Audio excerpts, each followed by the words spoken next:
আমেরিকার ইউনিভার্সিটি, কোন জায়গার ইউনিভার্সিটি?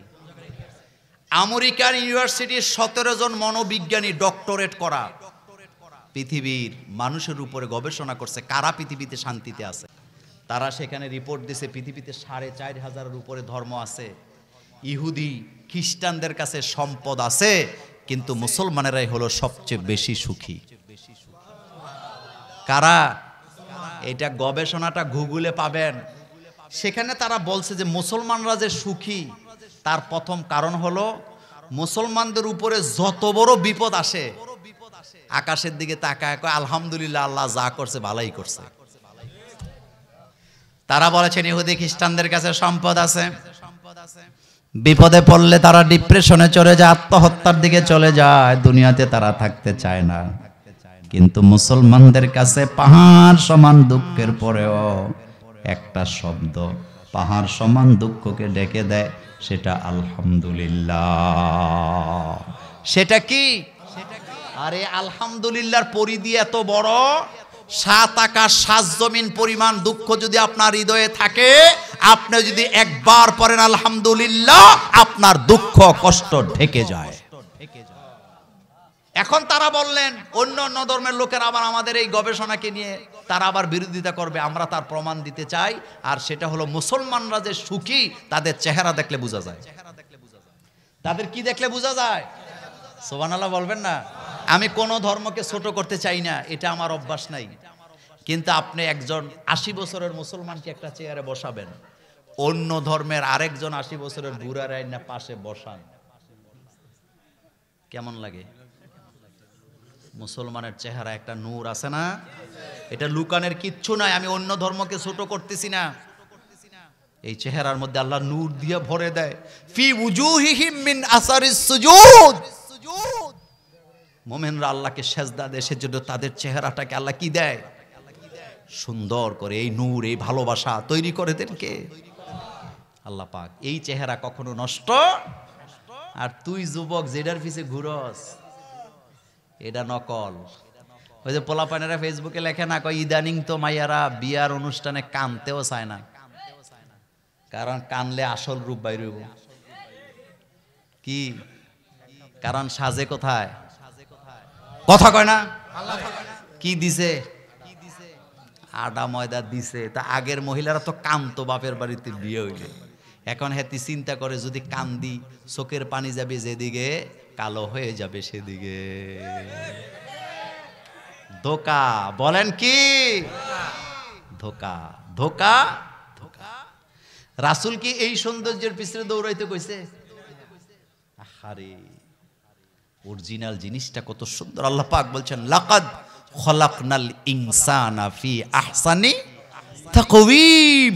আমি মানুষকে সুন্দর করে বানাই। ও যুবক, কার পিছে দৌড়াস তুই? আল্লাহর কাছে চা, আল্লাহ তোরে সবচেয়ে সুন্দরটা দিবে। তুই যদি সুন্দরের দিকে দৌড়াস, তোর জীবন ধ্বংস হবে। তুই প্রেম কইরা ছেকা খাবি, তুই ডিপ্রেশনে যাবি, তোর কারণে গাঁজাখুর বাড়বে, তুই ডিপ্রেশনে গিয়া গাঁজা খাবি, নেশা করবি, জীবনে একবার আত্মহত্যা করবি। আর তুই আল্লাহর দিকে দৌড়ে দেখ, আল্লাহ তোরে নিয়ামত দিব। কি দিবে? নিয়ামত। এমন নিয়ামত দিবে আল্লাহ তোরে, তুই চিন্তাও করতে পারবি না। এই জন্য দৌড়াইতে হবে কার পিছে?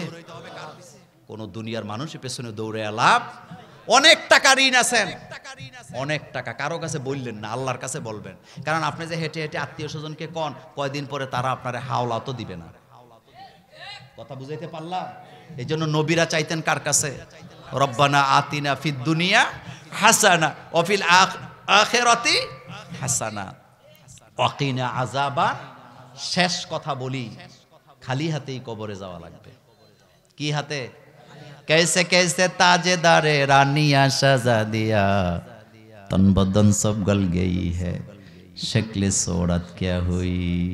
কত রানীদেরকে অলংকার সহ কবরে দাফন করা হয়েছে। কবরটা খুলে দেখে একটা হাড্ডিও খুঁজে পাওয়া যাবে না, মাটির সাথে মিশায়া দিছে কে? ফেরাউন না খুব অহংকার। ফেরাউন গুলা অহংকারী হয়। মুসা আলাইহিস সালাম যায় কইলেন আল্লাহর গোলামি করো। ফেরাউনকে গোলামি আবার কেন করব? তোমাদের রবকে? ফামান রব্বুকুমা ইয়া মূসা, কয় রব্বুনা আল্লাযী আতা কুল্লা শাইইন খালকাহু সুম্মা হাদা। ফেরাউনকে আনা রব্বুকুমুল আ'লা, আবার রবটা কি? খুব অহংকার করতেছে, আমার সর্দি হয় না, জ্বর হয় না, আমারে নামাবি তোরা। এবার মুসা আলাইহিস সালাম আঙ্গুল দিয়ে দেখাচ্ছে, মিনহা খলাকনাকুম, পড়েন, মিনহা খলাকনাকুম ওয়া ফিহা নুঈদুকুম ওয়া মিনহা নুখরিজুকুম তারাতান উখরা। এই আয়াত ফেরাউনের সামনে সর্বপ্রথম মুসা আলাইহিস সালাম তেলাওয়াত করলেন। আঙ্গুল দিয়ে বলতেছে, ও ফেরাউন, অহংকার করিস না, এই মাটি থেকে তোকে তৈরি করা হয়েছে, এই মাটি থেকে তোকে আবার বের করা হবে কিয়ামতের ময়দানে। এই মাটি থেকে তৈরি, এই মাটিতে পুঁতে দেওয়া হবে, কিয়ামতের মাটি আবার এই মাটি থেকে তুলে আল্লাহর সামনে তোমাকে দাঁড়া করানো হবে। এটা যদি মাথায় থাকতো, আপনি কারো প্রতি জুলুম করতে পারতেন না। পারতেন? এই পৃথিবীতে প্রথম জালেম ছিল আদম আলাইহিস সালামের ছেলে কাবিল। কে ছিল? নবীর পোলা, নবীর ছেলে, আল্লাহ ছাড়ে নাই, আল্লাহ তারে জাহান্নামী ঘোষণা দিয়েছে কোরআন দিয়ে। বাইকে মারতে যায় বলতেছে লাআকতুলান্নাকা, আমি তোরে হত্যা করব। ভাই তো তাকায় আছে, তুই এডি কি কস? আমারে মারবি তুই? তুই না আমার ভাই। সম্পদের জন্য ভাইয়ে ভাইয়ে শত্রু তাদের এলাকায় নাই। আহ, ভাই ভাই শত্রু হইয়েন না। আমাদের বাংলাদেশে একটা প্রবাদ বাক্য আছে, ভাই বড় দন রক্তেরই বাঁধন, যদিও পৃথক হয় ভুয়া কথা। নারীদের নরম পাইছে তো, এই জন্য নারীদের উপরে চাপাই দিছে। মূল কথা সেটা না, আসল কথা হলো ভাই বড় দন রক্তেরই বাঁধন, যদিও পৃথক হয় সম্পদের কারণ। বাইয়ে বাইয়ে মিল থাকে ততক্ষণ সম্পত্তি ভাগ হয় না, যতক্ষণ যেদিন থেকে সম্পদ ভাগ হয় সেদিন থেকে একজন আরেকজনের চেহারাও দেখতে চায় না। এমন ভাই ভাই আমাদের তারালিয়ায় নাই। আড়ালিয়া আসেনি? কথা বলেন না কেন? সব সম্পদ আল হাকু মুত্তাকাসুর হাত্তা যুরতুমুল মাকাবির। কি লেগে ছুটছো তুমি? বাপ 5 শতক জায়গা দিয়ে গেছে, 2.5 শতক বরাট, 2.5 শতক বরাট বাড়ি, 2.5 শতক গর্ত, যেটা নরম হেডারে নিয়ে গাতা দেয়। আর এলাকার কিছু সর্দারও আছে, হেতেরে 500 টাকা নোট দিলে যেই নাচাটা নাচে, ইসলাম ক্ষমতায় আসলে তোর নাচার তোর ফাঁসা লাল করা হবে।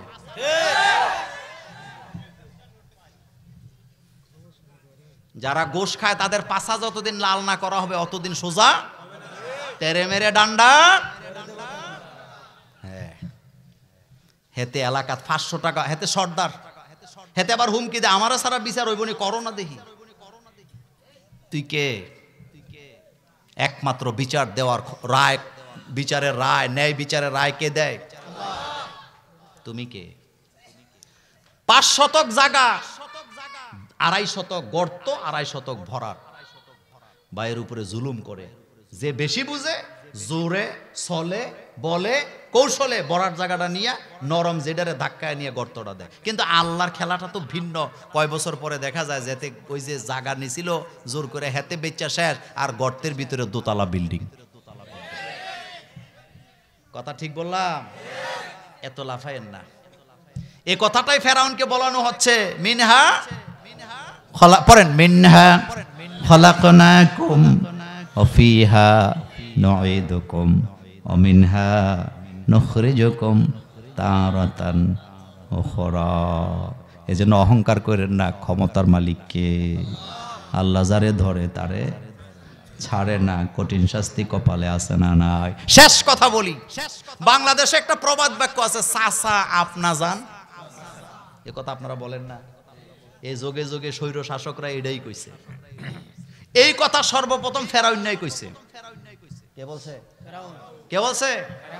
ফেরাউন যখন দলবল নিয়া, বাহিনী নিয়া মুসা আলাইহিস সালামের উম্মতের উপরে হামলা করলো, মুসা আলাইহিস সালামের উম্মতেরা সমুদ্রের কিনারায় চলে গেছে। 3 দিকে ফেরাউনের বাহিনী। ফেরাউনের বাহিনী কিন্তু একটা না, অনেকগুলা বাহিনী ছিল। ফেরাউনের প্রথমে ছিল জাদুকর বাহিনী, কোরআনে নাই কথাগুলা, কি বাহিনী? জাদুকর বাহিনী, সেনাবাহিনী, পুলিশ বাহিনী, হেলমেট বাহিনী, অভাব নাই। তিন দিক থেকে ধরছে, মুসা আলাইহিস সালামের উম্মতদেরকে হত্যা করবে।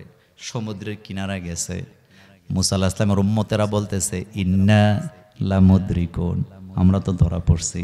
মুসা আলাইহিস সালাম কয় লা তাখাফ ইন্নাল্লাহা মাআনা, ভয় পাওয়ার কারণই নেই, আল্লাহ তো আমাদের সাথেই আছে। এই বাহিনী টাহিনী থাক, আল্লাহ তো আমাদের সাথে। আল্লাহ বলতেছে মুসা তোমার হাতে কি? কয়টা লাঠি? কয় আঘাত করো। মুসা আলাইহিস সালাম 12টা আঘাত করলেন। জোরে বলেন কয়টা? 12টা রাস্তা হয়ে গেছে। মুসা আলাইহিস সালামের উম্মতেরা কি আরামে চলে গেছে। ফেরাউনের লোকেরা এখানে আসছে, নদীতে নামছে, মনে করছে বাপের দিনের রাস্তা, আমরাও যাব। ভিতরে যখন ঢুকছে আল্লাহ কয় রাস্তা বন্ধ হয়ে যা। রাস্তা বন্ধ হয়ে গেছে। মুসার উম্মতেরা ওই পারে, ফেরাউনের দলবল নিয়ে এখন নদীর মাঝখানে। রাস্তা বন্ধ হয়েছে, সুবানি শুরু। একটু খেয়াল করেন, সুবানিটা খাইতেছে শুধু ফেরাউন না পুরা বাহিনী? একজনও বাকি না, সব ঠেলা খাইতেছে। এবার যখন দেখছে উপায় নেই, ফেরাউন কিন্তু চালাক আছে। ফেরাউন মনে মনে কয় কর্মী টর্মী দিয়ে কি নিজে বাঁচলে বাপের নাম, তো হেরা গেল কেমনি, আমরা কেন পারি না? এই জন্য ফেরাউন চালাক, তো আকাশের দিকে তাকায় বলতেছে আমানতুম আন্নাহু লা ইলাহা ইল্লাল্লাযী আমানাত বিহি বানু ইসরাঈল। আমানতু এটা ওয়াহেদে মুতাকাল্লিম, এক বচন। সে বলতেছে আমিও তো ঈমান আনছি, ওই মুসার উম্মতেরা যেদিকে আমি আছি সেদিকে। আল্লাহ আমারে সুবায়ও না, কিন্তু হাজার হাজার বাহিনী যে মারা যায় তাদের কথা মনে নেই। সেম ঘটনা আমাদের আছে না? না,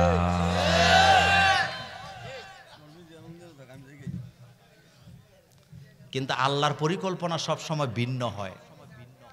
আল্লাহর পরিকল্পনা ভিন্ন, আমরা দেখি না।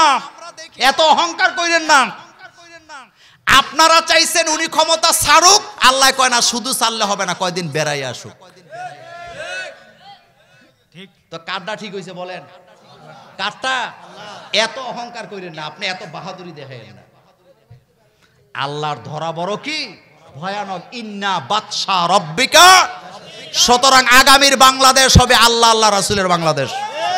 কথা বলেন কার? কোরআনের আইন চালু হোক, আমরা কি চাই? দুই হাত তোলেন, আল্লাহকে দেখায়া দেন।